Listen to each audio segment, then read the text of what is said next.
Stay with me. This gets unbelievable. A 3-year-old girl, barely tall enough to reach a doorknob, wandered into a room she was never supposed to enter. She wasn't looking for anything. She was just chasing a moth across a marble floor. But what her tiny hand touched next would crack open a secret that one of the richest men in America had buried for 15 years. He thought he'd hidden it well enough. He was wrong.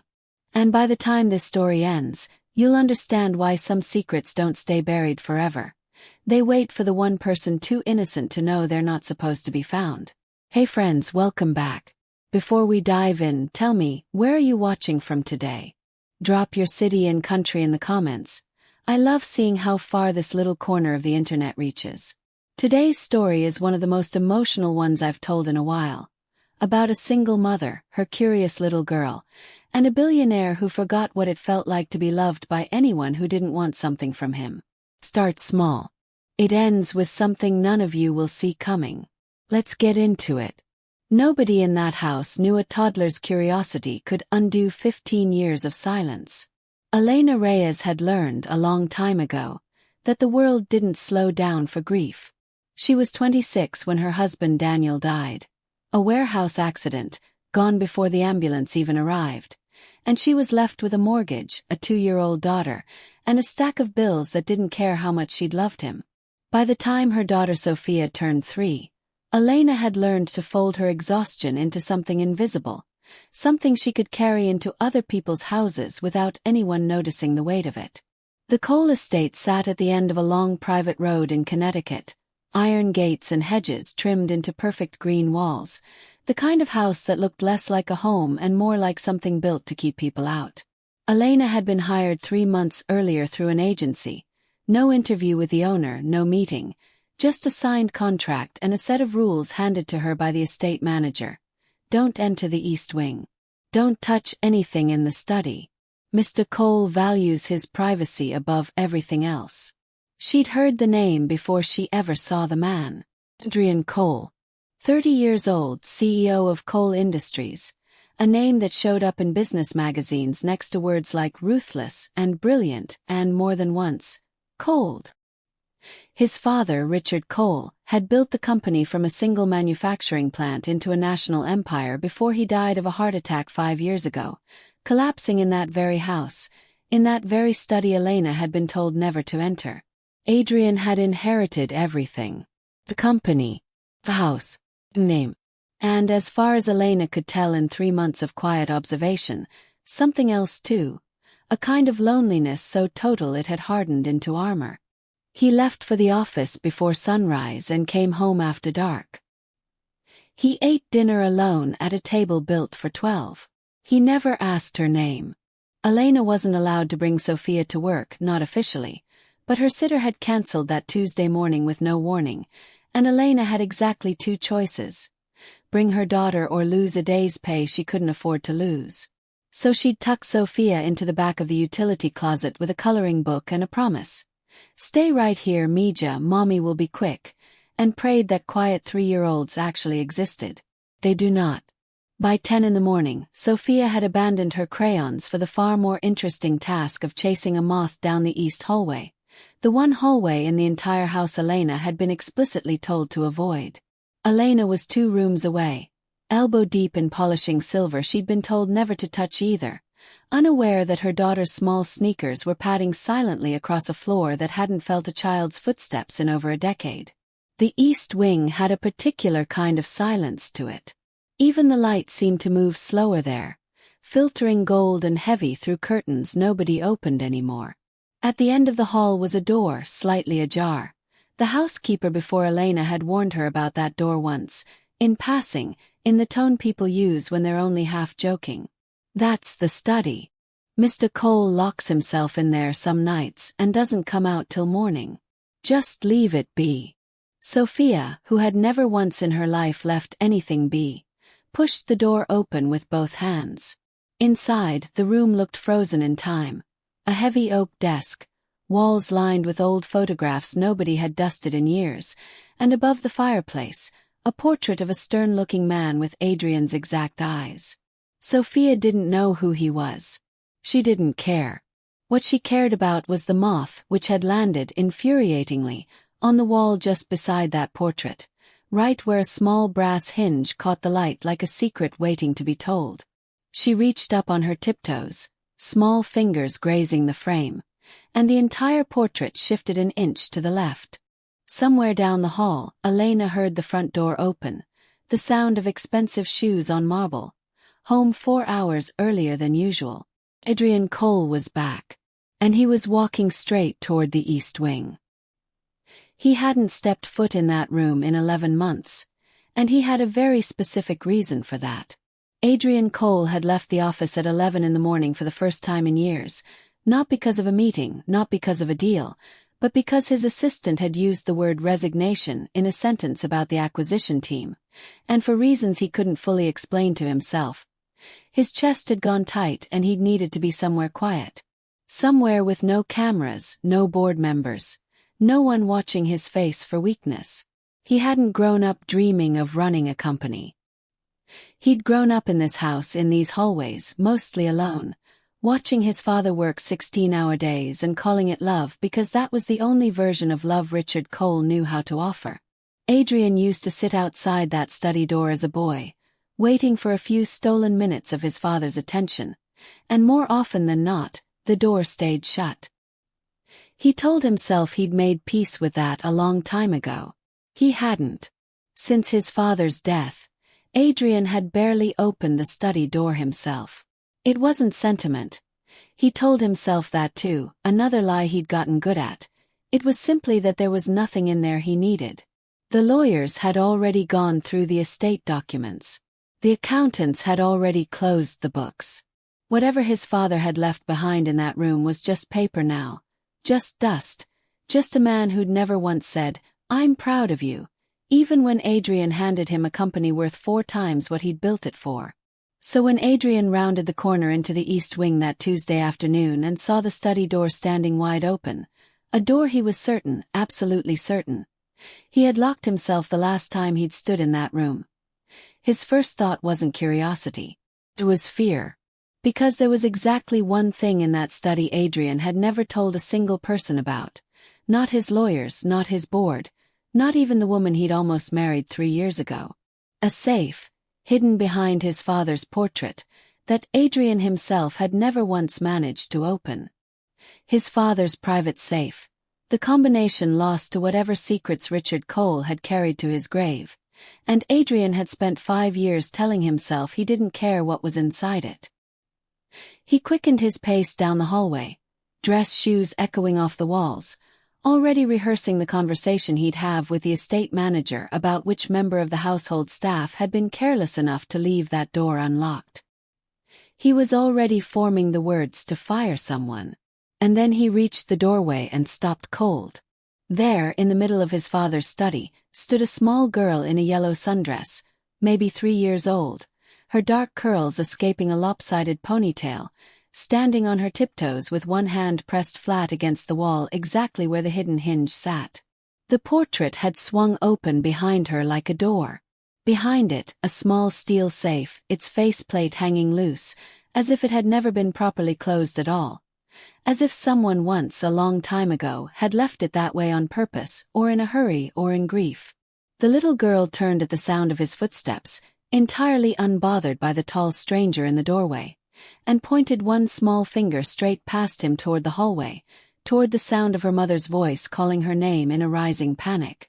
"Ladies coming," she announced matter-of-fact, as if this explained everything. Adrian didn't move. He couldn't. His eyes were locked on the open safe behind her, on the edge of something visible inside it, the corner of an envelope yellowed with age, his father's unmistakable handwriting across the front. 3 words, that was all he could see from where he stood. For Elena Reyes. He didn't know that name. He had never once heard his father speak it. Footsteps rushed down the hallway behind him, a young woman's voice calling out breathless apologies before she'd even rounded the corner, and Adrian realized, with a cold drop in his stomach, that he was about to meet her for the first time in his father's study, standing in front of a secret his father had apparently kept from him for the entirety of his adult life. What she said next made his blood run cold, because it meant his father had been lying to him since the day he was born. Sophia! Elena rounded the corner at a full run, her heart slamming against her ribs, already picturing the worst. A broken vase, a shattered photograph, the kind of mistake that got people fired without a second conversation. What she saw instead stopped her dead in the doorway. Her daughter, standing calmly in the center of a room she'd been forbidden to even glance into, and Mr. Adrian Cole, the man she'd worked for 3 months without exchanging more than a nod, frozen in place, staring at an open safe with an expression Elena couldn't read. "I am so sorry," Elena said, already moving toward Sophia, already rehearsing the apology, the explanation, the plea to keep her job that she knew she might need in the next 30 seconds. "My sitter cancelled. I didn't have anywhere else. She wasn't supposed to leave the closet. I told her to stay put.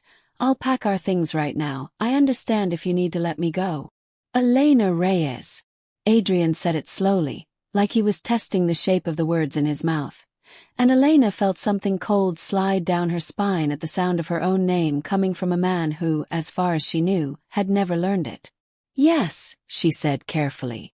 "That's me." He reached past his daughter. No, not his daughter, Elena corrected herself, past Sophia, and pulled the yellowed envelope from the open safe with hands that weren't entirely steady. He turned it over once, twice, his jaw tightening as he read his father's handwriting across the front, and then he looked up at Elena with an expression she would replay in her mind for years afterward. Not anger, not suspicion, but something raw. Something closer to grief. "Why?" he said quietly. "Does my father have an envelope in his private safe with your name on it?"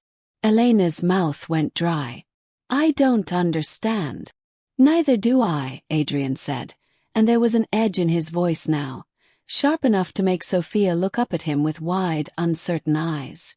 "This safe has been sealed since he died. Nobody has the combination. Nobody has touched it in 5 years. And somehow it's sitting wide open with an envelope addressed to a woman I hired off an agency list 3 months ago, whose name I never even bothered to learn until 30 seconds ago."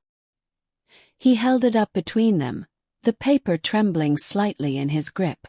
"So I'm going to ask you one more time. What is your connection to my father?"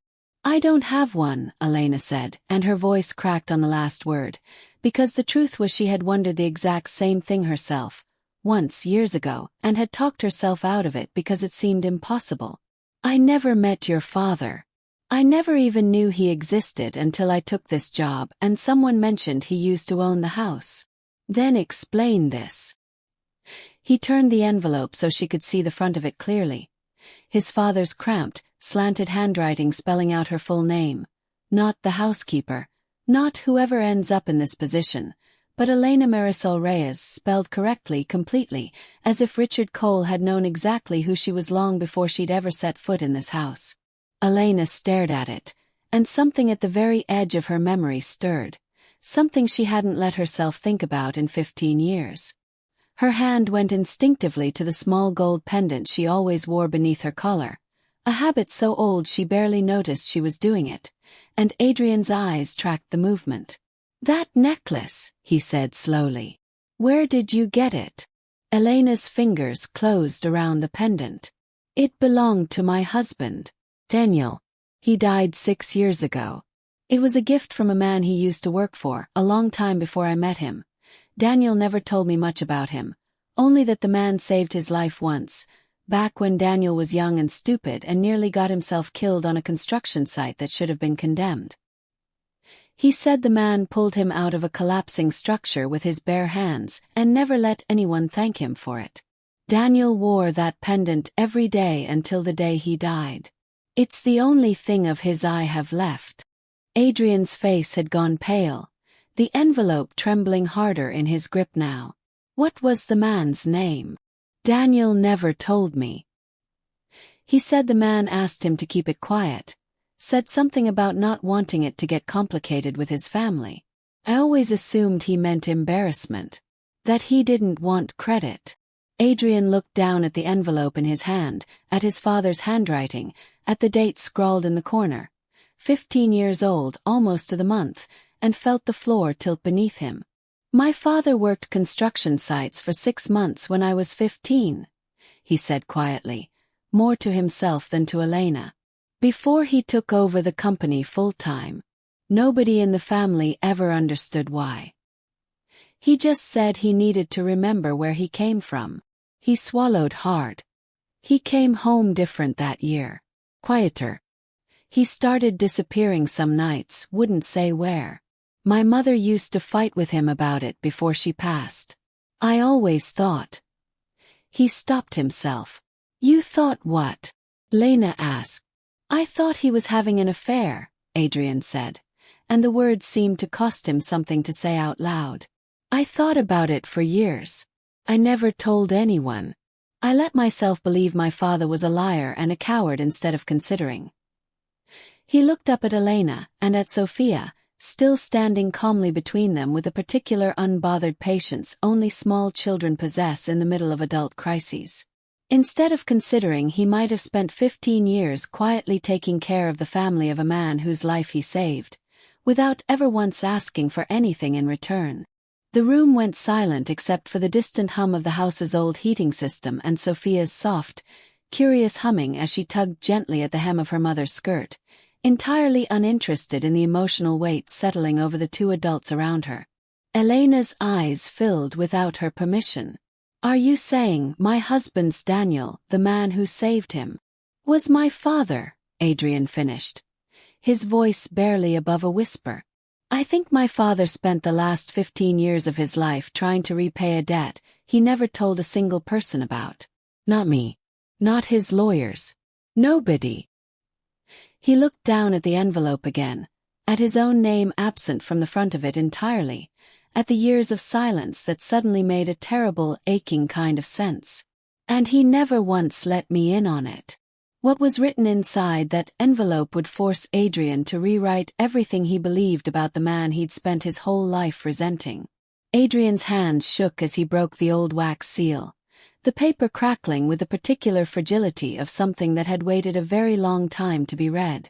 Elena stood frozen beside him, Sophia now quiet in her arms, sensing without understanding that something important was happening in the room around her.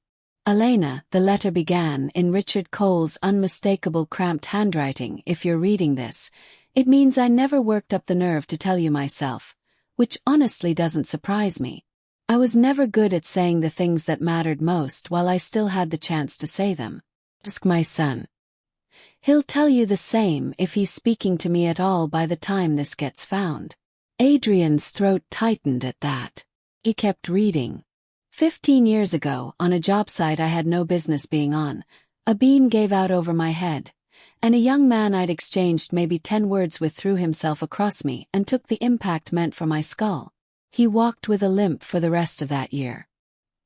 He never told his bosses what really happened because he didn't want it turning into a lawsuit that would cost me my company before I'd even really built it. He asked for nothing. When I tried to pay him, he refused. Said he didn't save my life to sell it afterward. His name was Daniel Reyes, and I've spent every year since trying to find a way to repay a debt he insisted didn't exist. I couldn't reach him directly. He made it clear he didn't want the money, didn't want the attention, didn't want it to change how people at work treated him. So I did the only thing he couldn't refuse.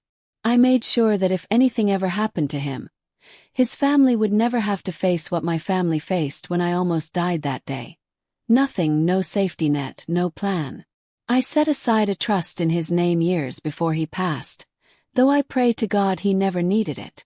When I heard, through channels I won't explain here, that he had passed and left behind a wife and a young daughter, I made a decision I should have told my son about while I still had the chance.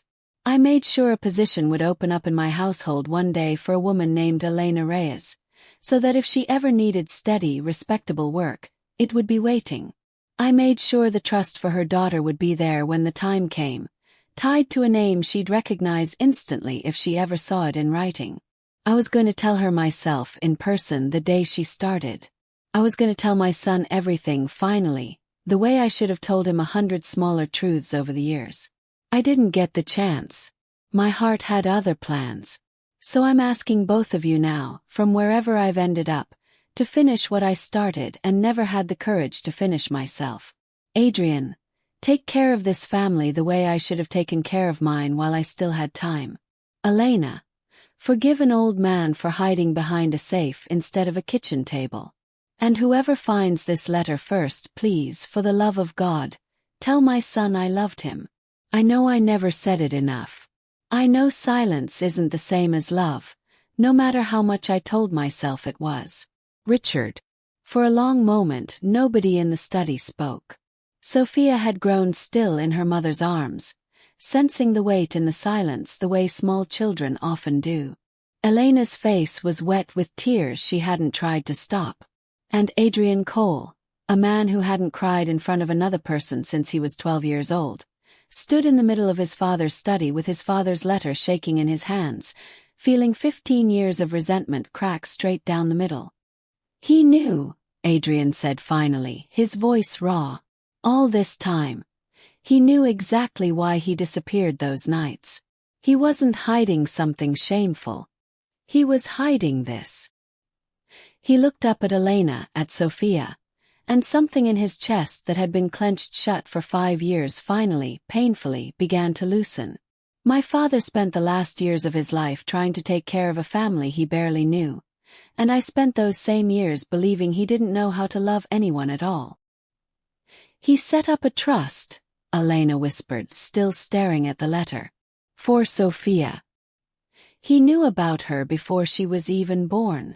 It seems that way, Adrian said quietly.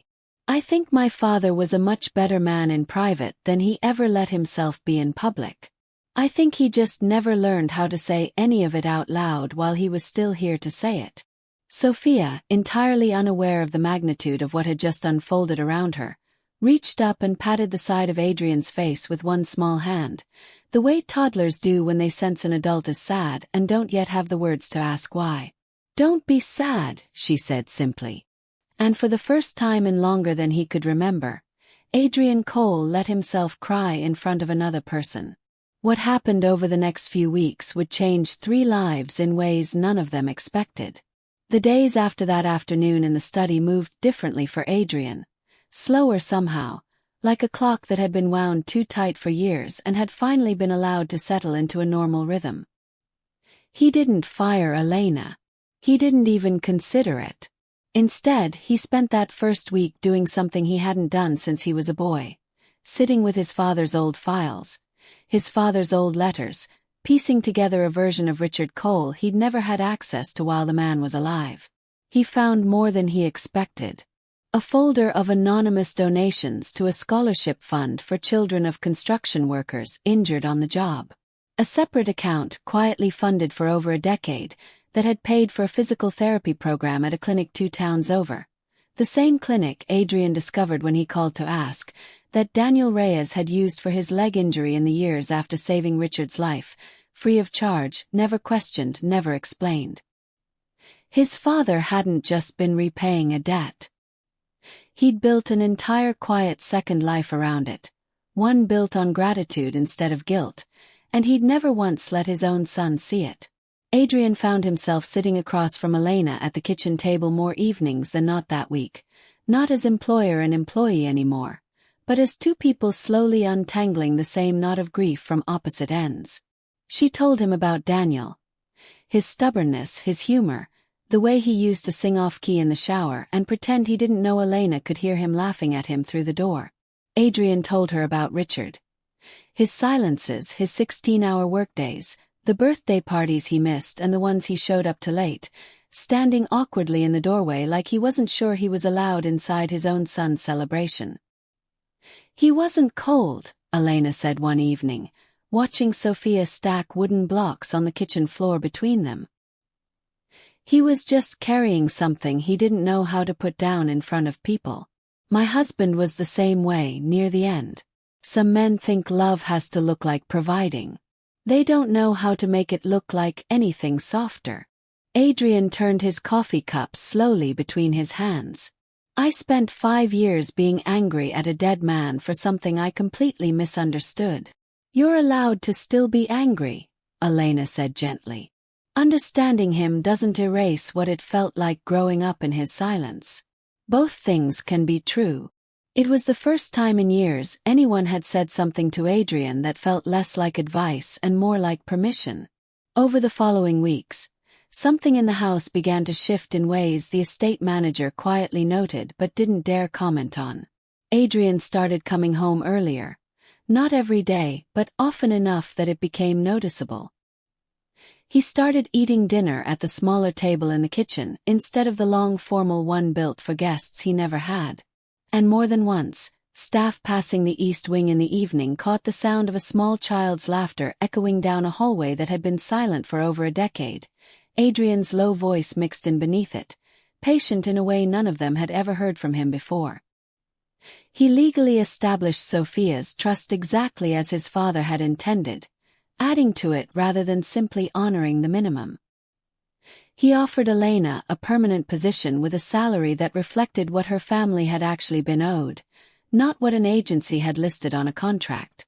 And slowly, carefully, without either of them quite naming what was happening, Adrian Cole began to rebuild, in fragments, the kind of family his father had spent his final years quietly trying to protect. But not everyone in Adrian's life was pleased with the sudden change in him. And within the month, the past his father had tried so hard to keep buried would resurface in a way none of them had prepared for. What his business partner said next felt less like concern and more like a threat. "You're being reckless." Marcus Whitfield, Cole Industries' longtime SO and Richard Cole's former right hand, sat across from Adrian in the corner office with a particular tightness of a man choosing his words very carefully. Setting up a trust for the housekeeper's daughter. Meeting with her personally.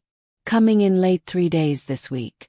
People are talking, Adrian, and not in ways that help this company. People can talk, Adrian said evenly. I'm not asking for their opinion. You should be asking for mine, Marcus said. I've been at this company since before you could walk.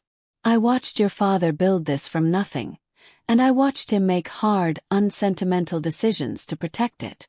This, he gestured vaguely, as if the very concept of kindness were something distasteful. This isn't that. This is emotional decision-making dressed up as loyalty to a dead man's wishes, and it's going to make the board nervous. Adrian felt his jaw tighten, an old familiar defensiveness rising in his chest, but underneath it, something steadier now, something that hadn't been there a month ago. My father spent 15 years quietly taking care of a family he owed his life to, and he never told a single person, not even me, because he was afraid of exactly this conversation. Afraid of being told that decency was bad for optics. He leaned forward. I'm not going to make the same mistake.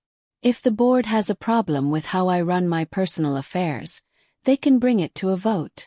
Marcus's expression flickered, something calculating passing behind his eyes before he smoothed it back into practiced neutrality. There's more at stake here than optics, Adrian. That trust you set up, it draws directly from a discretionary fund tied to the estate, which technically requires board sign-off above a certain threshold. Did your lawyers mention that? Adrian went still. Are you telling me you're planning to block it? I'm telling you, Marcus said, standing to leave, that some members of this board have been looking for a reason to question your judgment since the day you took over, and you've just handed them one wrapped in a bow. I'd think very carefully about how this looks before the next quarterly meeting. He paused at the door. Your father built an empire by keeping his heart out of his business decisions. It's a shame you never learned that lesson from him.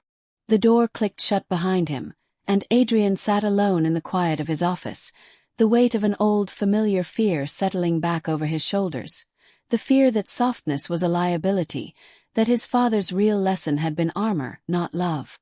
For one long moment he almost believed it. Then he thought of the letter, still folded in his desk drawer at home. Take care of this family the way I should have taken care of mine while I still had time. His father hadn't been weak for finally choosing love over caution. He'd only been late. Adrian wasn't going to make that same mistake twice. What he did next put everything he'd inherited on the line, And he did it without a second of hesitation. The board meeting 3 weeks later was, by every account afterward, the most tense coal industries had seen in over a decade. Adrian stood at the head of the long conference table, the same table his father had once sat at for 30 years, and watched 11 faces stare back at him with varying degrees of skepticism, concern, and thinly veiled ambition. Marcus had done his work well. The agenda item, quietly added under Estate and Discretionary Fund Review, was really about one thing: whether Adrian Cole had the judgment to keep running the company his father built, or whether recent personal decisions suggested otherwise. "Let's be direct," one board member said, a woman named Patricia who'd sat on the board since before Adrian was born. "You've allocated a significant sum from the family estate to the daughter of a former housekeeper, based on what appears to be a private letter with no legal standing beyond your own interpretation of your father's wishes. Some of us are concerned about precedent, about judgment, about whether grief is clouding decisions that affect shareholders." Adrian had rehearsed a dozen versions of this response in his head over the past 3 weeks. Measured, corporate, defensible. Standing there, in the room his father had spent 30 years commanding, he found himself abandoning all of them. "My father saved a man's life 15 years ago and spent the rest of his own life quietly making sure that man's family never went without," Adrian said, his voice steady despite the tight, hot feeling in his chest. "He never told me. He never told any of you. Not because it wasn't real, but because he'd learned, in this exact room, that decency without a return on investment gets called reckless." He looked around the table slowly. "I spent 5 years after his death thinking he was a cold, distant man who cared more about this company than his own family. I was wrong. He wasn't cold. He was scared. Of exactly this conversation, of exactly this table telling him that love was bad for shareholder confidence." The room had gone very quiet. "I'm not going to be scared of it," Adrian continued. "The trust stays. If the board wants to challenge my judgment, you're welcome to call a vote. But I'd ask you to consider something first. My father built this company into what it is today, and not one of you would be sitting in these chairs if he hadn't. The least this company can do is honor the one thing he actually asked for before he died, instead of treating his final wish like a liability to be managed." Nobody moved for a long moment. Then Patricia, of all people, was the first to speak. "Your father," she said slowly, "once told me something I never forgot.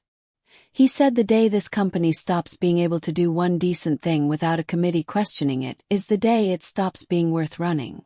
She looked around the table. "I move we table this item indefinitely and let Mr. Cole manage his family's private estate as he sees fit." The motion passed, 8-3, and Marcus Whitfield sat at the far end of the table with an expression that told Adrian this wasn't over. Not entirely, not yet. But for the first time since taking over the company, Adrian walked out of that boardroom feeling like he'd finally done something his father would have been proud of, rather than something calculated to avoid disappointing him. But the real ending to this story wasn't written in a boardroom.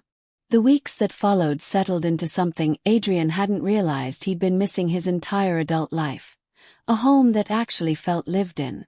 Elena's position became permanent in every sense of the word, not just on paper. Sophia's laughter became a fixture in hallways that had been silent for over a decade, and more than once, staff caught Adrian on his hands and knees in the East Wing hallway, helping a 3-year-old chase down a runaway ball with an expression on his face that none of them had ever seen directed at a spreadsheet or a shareholder report. Marcus Whitfield resigned 6 months later, quietly, after an internal review uncovered a pattern of discretionary fund misuse that had nothing to do with Elena or Sophia's trust at all. A separate, older matter that had been sitting unexamined for years, the kind of thing that only comes to light when someone finally starts asking careful, curious questions about how money moves through an estate. Adrian didn't publicize it. He simply let Marcus go quietly. The same quiet dignity his father had apparently valued more than Adrian ever gave him credit for. On a Sunday afternoon in early spring, almost exactly a year after Sophia had first pushed open the door to a study she wasn't supposed to enter, Adrian stood in that same room, now repainted, the heavy curtains replaced with something lighter, sunnier, a room that finally looked like somewhere a family might actually want to spend time. He'd kept one thing exactly as it was. His father's portrait above the fireplace, and behind it, the small steel safe, empty now, its door left permanently, deliberately open. "Why do you keep it that way?" Elena asked, standing in the doorway with a mug of coffee in each hand, one of which she held out to him. "Because he spent his whole life keeping things locked up that should have been open," Adrian said, taking the coffee. "I don't want to make the same mistake." Sophia came barreling into the room a moment later, 4 years old now, considerably faster than she'd been the year before, clutching a crayon drawing she thrust up toward Adrian with a fierce pride only small children possess. It was a house, badly proportioned, with 3 stick figures standing outside it holding hands. One tall, one medium, one small, a sun overhead with a face drawn crookedly in the corner. "That's us," she announced. Adrian crouched down to her level, the same way he had that very first day. Except this time there was no fear in his chest, no panic about what secret might be hiding behind the next open door. "It's perfect," he said, and meant it completely.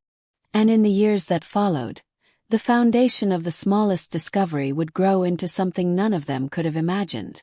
Adrian established the Richard and Daniel Foundation 2 years after that afternoon in the study, named for 2 men who had never met more than a handful of times but had, in their own quiet, imperfect ways, spent their final years trying to take care of people who needed it most.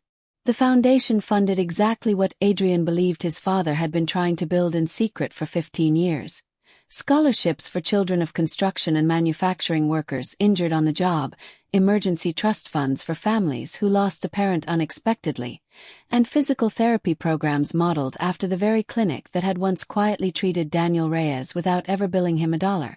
Elena became the foundation's first program director, a role Adrian had insisted on, over her initial protests that she wasn't qualified. "You've spent 6 years navigating exactly the kind of loss this foundation exists to help with," he told her. "That's more qualification than any degree could give someone." Within 3 years, the foundation had helped over 400 families across Connecticut alone, and Elena had become, by every account, extraordinarily good at the job. Not despite her grief, but because of it, because she understood in her bones what it meant to receive help exactly when the world felt like it had none left to give. Sophia grew up in that house the way Adrian never had. Not as a lonely child waiting outside a locked study door, but as a girl who ran freely through hallways that had finally learned how to hold laughter again. She called Adrian Uncle Adrian by the time she was 5, entirely her own choice, one nobody had suggested or corrected. And by the time she turned 7, she'd taken to spending Saturday mornings in his office, coloring quietly at the corner of his desk while he worked, the same way he'd once wished as a boy that his own father might have let him do. On the 5th anniversary of that afternoon in the study, Adrian stood at a small foundation event, watching Sophia, 8 years old now, missing a front tooth, entirely unbothered by the formality of the room around her, hand out certificates to that year's scholarship recipients with the kind of easy confidence that made more than one guest ask Elena, only half joking, whether her daughter was planning to run the foundation herself one day.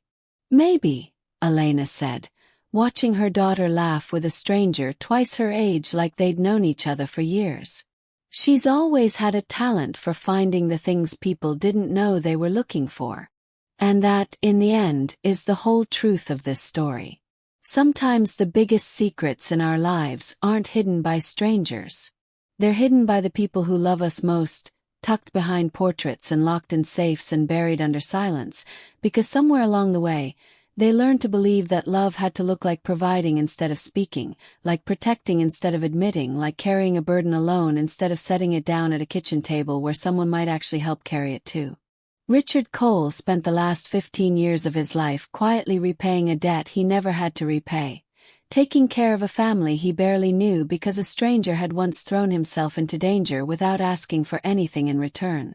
He never learned how to say any of it out loud. He built an entire second life around gratitude and left it hidden behind a portrait, hoping, maybe, that someone braver or more curious than him would eventually find it and finish what he couldn't. He was right. It just took a 3-year-old girl chasing a moth down a hallway she wasn't supposed to enter to do it.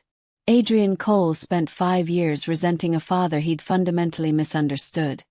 And it took one small, stubborn act of curiosity to show him that the coldest, most distant people in our lives are sometimes carrying the warmest secrets. They just never found the courage to hand them over while there was still time. Elena Reyes spent 6 years grieving a husband whose quiet heroism had rippled outward in ways she never could have imagined, reshaping the lives of 2 strangers who would eventually become the closest thing to family she had left. And Sophia never knew, not really, not for years, just how much her small hands had changed on that ordinary Tuesday afternoon. She just knew she liked chasing moths and coloring at a big oak desk and calling a tall, once lonely man Uncle Adrian, because it felt right, because kids somehow always know, faster than the rest of us, exactly where love is hiding. If there's one thing I hope you take from this story, it's this. Don't wait until it's too late to say the things that matter. Don't let love live only in your actions if the people you love need to hear it in your words too. Somewhere in your own life, there might be a locked door, a folded letter, a debt of gratitude you've never spoken out loud. Don't wait 15 years. Don't wait for someone else to find it after you're gone. If this story moved you even a little, hit that like button. It genuinely helps this channel more than you know. Subscribe if you want more stories like this one, real and raw and full of the kind of hope this world could always use a little more of. And if you know someone who needs to hear tonight that it's never too late to say what's in their heart, send this one their way. Thank you for staying until the very end. I'll see you in the next story.